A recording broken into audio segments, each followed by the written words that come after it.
E manifestantes atearam fogo em um boneco representando o presidente do Banco Central, Roberto Campos Neto. A cena foi registrada em um protesto na Avenida Paulista com a participação de movimentos sociais e sindicais. Veja a cena. Tá bom.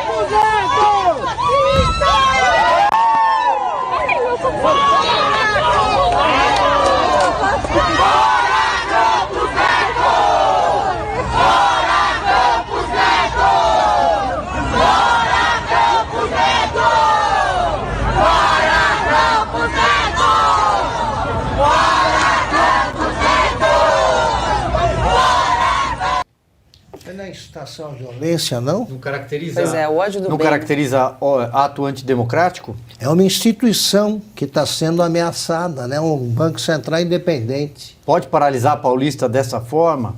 E os incitadores? Quem foi que sugeriu que o Roberto Campos Neto era o vilão a ser combatido por causa dos juros? Quem incitou? Vai ser punido?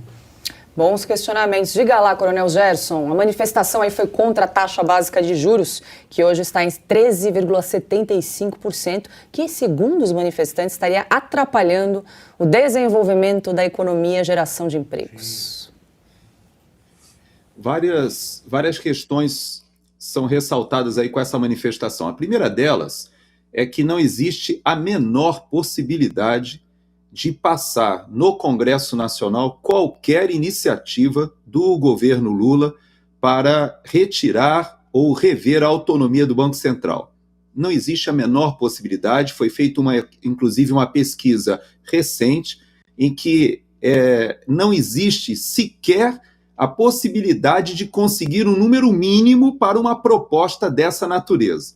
Segundo ponto é que nós já temos, com 4 anos de governo Bolsonaro e Paulo Guedes, no imaginário da população e na capacidade de discernimento da população, termos suficientes ou itens suficientes de comparação entre o que foi uma política liberal, conservadora, e uma política que nós já conhecemos por décadas da social-democracia ou do sindicalismo, do socialismo sindical ali, que é mais ou menos o que o PT tenta colocar no Brasil. Esse tipo de proposta nós tínhamos no Brasil como ultrapassada já, de tentar manipular os juros por uma ação do Poder Executivo. Hoje, nós sabemos que os juros, hoje a população aprendeu, fruto do que foi feito pelo próprio governo Bolsonaro, de diminuir impostos e assim mesmo aumentar a arrecadação, já foi provado que é possível, sim, controlar inclusive os juros durante uma pandemia, porque já havia projeção de recuo de juros, exatamente porque o governo já tinha conseguido, inclusive, o superávit fiscal, que é algo inusitado nos últimos anos. O ano de 2022 foi um ano em que houve recorde de arrecadação e controle inflacionário, ao contrário do mundo. Poucas pessoas lembram, mas o Brasil estava, ao final do governo Bolsonaro, com uma inflação menor do que os Estados Unidos, menor do que a Europa, menor do que a Inglaterra, menor do que a Alemanha, com um crescimento do PIB maior do que da China. Quer dizer, ou seja, nós estávamos vivendo um momento saindo de uma crise terrível, com as contas públicas saneadas e com uma proposta que estava sendo percebida pela população como responsável do ponto de vista fiscal. Hoje, o presidente viaja para a China com uma delegação gigantesca de políticos, de empresários, vai fazer um papel, eu creio, importante nas relações comerciais com a China. No entanto, ele posterga a questão da sua política fiscal ou da sua ancoragem das contas públicas em algum tipo de responsabilidade que possa sinalizar para o próprio Banco Central, que está sendo aí hostilizado, a capacidade de redução de juros para projeções futuras. Veja que o Banco Central já não trabalha nem com inflação para este ano de 2023. Os seus estudos, se nós se estivermos habituados a ler ali as atas, já estão projetando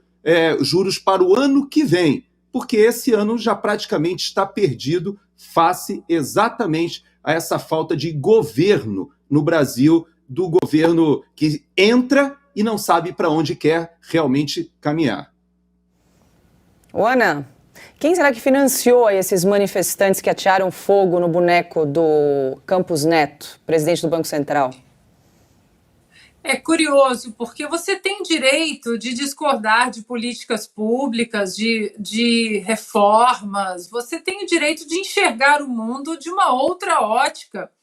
Mas essa gente eles não apenas enxergam o mundo de outra ótica. Primeiro que de uma ótica completamente surreal, mas eles não querem diálogo. Eles não apresentam outras soluções. Eles não apresentam contra-argumentos. Eles só sabem embarcar na violência. Então, é a turma da tolerância que não suporta questionamento, seja sobre urnas eletrônicas, sobre vacinas, sobre o professor lendo um artigo de um grande jornalista na escola, na rádio. Essa gente não quer diálogo. É por isso que eu vou ficar repetindo, eu vou repetir todos os dias.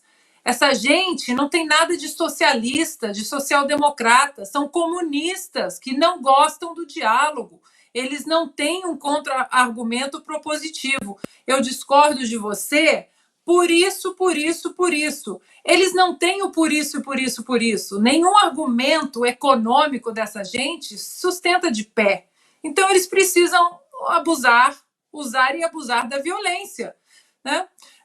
Diante do que nós vimos no 8 de janeiro e diante do que nós vimos, estamos acostumados já a ver o MST fazer isso aí, não pode ser conflagrado como um ato de terrorismo, uma incitação à violência ao presidente do Banco Central.